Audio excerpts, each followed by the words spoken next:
Hi friends, இன்றைக்கி பார்த்திங்கன்னா முட்டை கிரேவி தான் செய்கிறோம். அதுக்கு பார்த்திங்கன்னா பெரிய வெங்காயம் 2 வெங்காயத்தை எடுத்து இந்த மாதிரி பொடிசாக கட் பண்ணி வச்சுருக்கேன். 3 முட்டை வேவிச்சு வச்சுருக்கேன். வாங்க குழம்பு எப்படி செய்யுதுன்னு பார்க்கலாம்.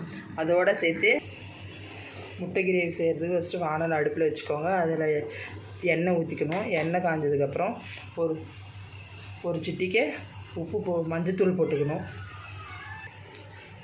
1/2 ஸ்பூன் மிளகாத்தூள், தேவையான அளவுக்கு உப்பு.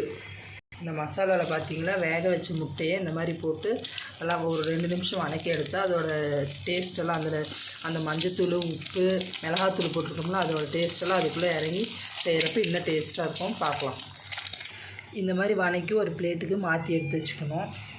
நம்ம முட்டை வதக்கணும் பார்த்திங்களா, அதுலேயே இன்னும் கொஞ்சம் எண்ணெய் ஊற்றி 1 ஸ்பூன் கடுகு,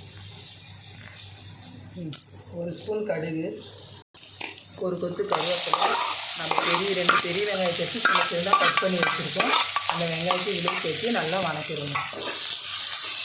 நல்லா ஒரு கண்ணாடி பதத்துக்கு வர அளவுக்கு நல்லா வதக்கி எடுத்துடுங்க.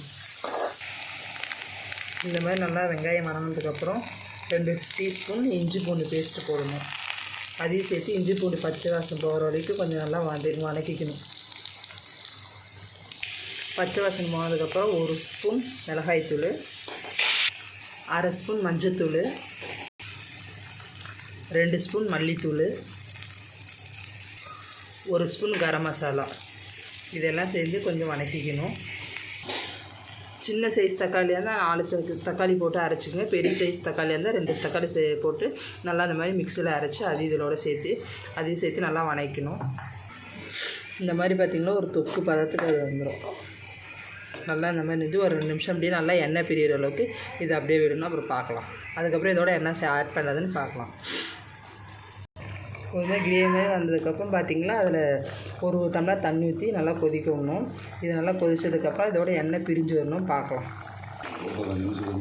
இங்கே பாருங்கள் ஃப்ரெண்ட்ஸ், எப்படி நல்லா கொதிச்சு அந்த எண்ணெய்லாம் பிரிஞ்சு வந்துருச்சு. இப்போ நம்ம வதக்கி வச்ச முட்டையை ஒவ்வொன்று அதில் சேர்த்திக்கலாம்.